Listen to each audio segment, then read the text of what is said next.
Je m'appelle Laetitia, j'ai 23 ans, je viens de Sec et je suis là pour vous dire comment étudier à l'étranger.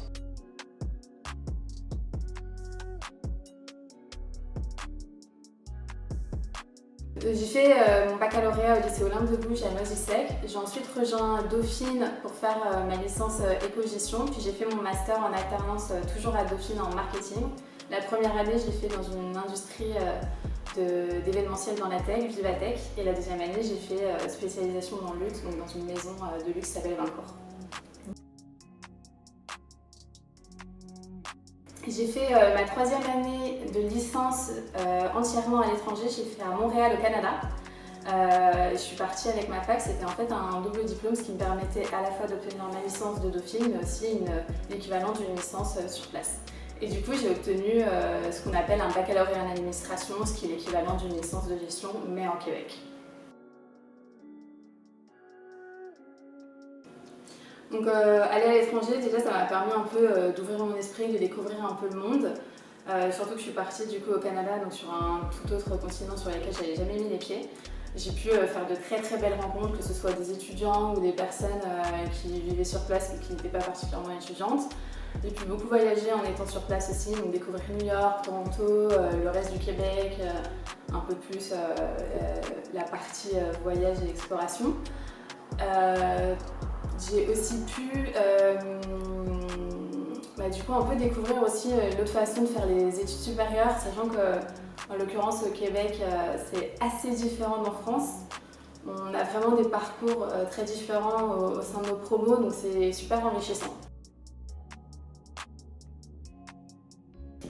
Quand je suis partie au Canada, je pense que la plus grande difficulté ça a été un peu le mal du pays. Parce que je suis quand même partie 10 mois, je suis rentrée pour les fêtes, mais ça reste de longs mois sans voir sa famille, sans voir ses proches. Donc ça peut être un peu long, surtout quand on est loin. L'autre difficulté, c'est très spécifique à là où je suis allée, mais le climat, c'est vrai que l'hiver est long. L'hiver est froid et je sais que dans d'autres destinations aussi, le climat, s'il est assez différent, ça peut être un peu dur à supporter à la longue. Mon expérience à l'étranger, déjà, ça m'a permis un peu de me différencier de certains de mes camarades parce que au lieu de partir un semestre, déjà je suis partie 1 an.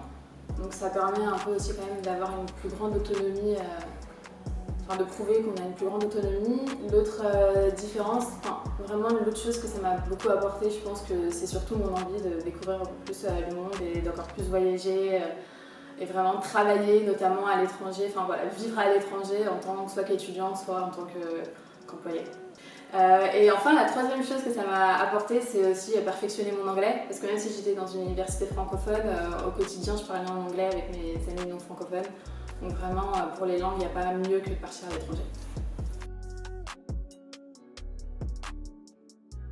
Donc dans mon cas, je suis partie à l'étranger avec ma fac, avec mon université. Donc la première chose que j'ai faite, c'est me renseigner au sein de ma fac sur les différentes destinations pour aller à l'étranger et sur les différentes procédures selon les destinations. Donc vraiment se renseigner dans son école, sa fac, sa prépa, son BTS sur quelles sont les destinations possibles, quand est-ce qu'elles sont possibles et surtout bien noter toutes les deadlines parce que c'est vraiment la chose qui peut un peu trahir.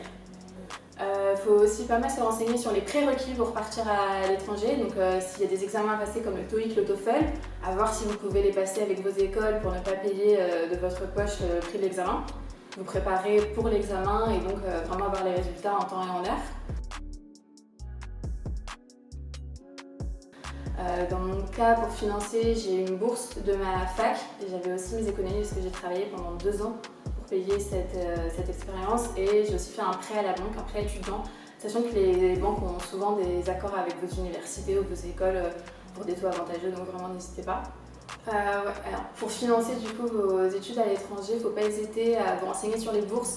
Donc, dans l'ordre, je vous conseillerais de vous renseigner auprès de votre ville, auprès de votre département, auprès de la région. Renseignez-vous aussi à l'intérieur même de votre école ou votre fac. Il y a des bourses propres à vos facs. Aussi se renseigner auprès du Crous. Le Crous aide notamment pour les étudiants boursiers. Et enfin, tout ce qui est en Europe, donc les programmes Erasmus et Erasmus+ peuvent pas mal vous aider.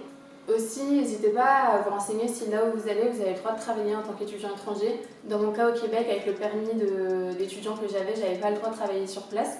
Donc vraiment, n'hésitez pas à vous renseigner en amont sur sur les types de jobs que vous pouvez avoir, les horaires que vous pouvez avoir et combien du coup ça vous rapporterait pour payer les dépenses sur place. Le premier conseil que je donnerais, c'est de contacter des gens qui sont allés à la destination où vous voulez aller de manière optimale, des gens de votre école ou de votre université pour avoir le retour d'expérience, parce qu'on peut un peu idéaliser une destination et finalement être un peu déçu, ou au contraire ne pas être tenté par une destination et se rendre compte que c'est absolument génial. Donc n'hésitez pas à contacter des personnes pour avoir un peu des retours d'expérience et des témoignages. Mon deuxième conseil, c'est très terre à terre, mais vous renseigner sur la météo sur place. Donc à du Québec, l'hiver c'est vraiment particulier, donc il y a des gros achats à faire quand on est sur place, un manteau particulier, des bottes particulières, enfin voilà. Donc c'est un peu aussi se renseigner sur le climat et sur la vie de tous les jours pour voir ce dont vous aurez besoin. Une grosse partie aussi dans mon conseil, c'est le logement sur place. Parfois vous êtes logé par l'université qui vous accueille. Parfois, vous devez trouver un logement de votre côté. Donc pareil, soit vous vous fiez au témoignage que vous avez reçu, sinon vous cherchez par vous-même. Donc si vous souhaitez un peu louer un studio à vous-même, c'est important d'y aller en avance, avant que vos études commencent, pour pouvoir faire les visites sur place et louer avant même que vos études commencent. Moi dans mon cas, j'avais vraiment envie de vivre en colocation parce que je partais très loin pendant longtemps, j'avais pas envie de vivre toute seule. Donc j'ai cherché une colocation et j'ai pu en trouver une grâce à un programme que je connaissais par une connaissance qui était déjà allée au Québec. Donc comme ça m'a permis, une fois sur place, d'arriver, juste poser mes valises, d'avoir déjà ma chambre de prête, l'appart de prête et de faire des connaissances avant même de rentrer à la fac sur place. Donc ne pas être seule dès le début, c'est super important aussi, donc c'est un autre conseil que j'ai. Si vous avez des personnes de votre université qui vont à la même destination que vous, créez-vous un groupe, vous n'avez qu'à vous voir avant de partir ou vous voir une fois que vous êtes sur place. Vraiment, c'est super important de ne pas se sentir isolé quand on part à l'étranger. Mon dernier tip, du coup, bien préparer ses valises pour le climat, optimiser un peu la place que vous allez avoir. Si vous avez la chance d'avoir un parent ou un frère ou une soeur qui peut vous accompagner, n'hésitez pas.